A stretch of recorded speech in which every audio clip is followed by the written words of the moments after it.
আসসালামু আলাইকুম রহমতুল্লাহি অবরাকাতুহু। আলহামদুলিল্লাহ, সমস্ত প্রশংসা আল্লাহ সুবহানাহু ওয়া তাআলার জন্য। অতঃপর আমার এবং আপনার প্রিয় নবীর উপর দরুদ এবং সালাম বর্ষিত হোক।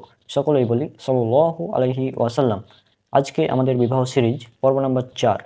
আজকে আমরা আলোচনা করব বিবাহের ক্ষেত্রে কুমারী মেয়েকে প্রাধান্য দেওয়া এ বিষয়ে হাদিস উল্লেখ করা আছে মিসকাতে হাদিস নম্বর 3092, এবং এটা আপনারা পেয়ে যাবেন সহিহুল জামি হাদিস নম্বর 2939, এবং পেয়ে যাবেন ইবনে মাজাহ হাদিস নম্বর 1861-তে।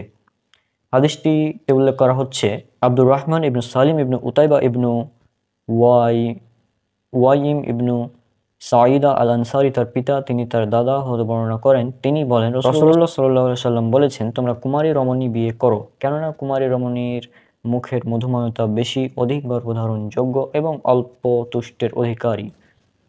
এক্ষেত্রে বলে রাখা ভালো, এই হাদিসের আলোকে অনেকে বলেন যে বিয়ের ক্ষেত্রে কুমারী মেয়েকে প্রাধান্য দেওয়া উচিত। আর এটা যারা যুবক তাদের জন্য অবশ্যই কুমারী মেয়েকে আহ, বিয়ে করা এটাই বেশি গুরুত্বপূর্ণ। আপনার যদি মনে হয় যে আপনি একজন সাংসারিক মেয়ে বিয়ে করবেন, যে আপনার ফ্যামিলির ছোট ছোট বাচ্চা সন্তান আছে তাদের লালন পালন করতে পারবে, সেক্ষেত্রে আপনারা বিধবা বা তালাকপ্রাপ্তা নারীকে বিয়ে করতে পারেন। তবে যারা যুবক তাদের জন্য এটাই বেশি গুরুত্বপূর্ণ এবং উচিত, কুমারী মেয়েকে বিয়ে করা। এবং এটাই হাদিসে আল্লাহ রসুল সাল্লাল্লাহু আলাইহি ওয়াসাল্লাম আমাদের নির্দেশ দিয়েছেন।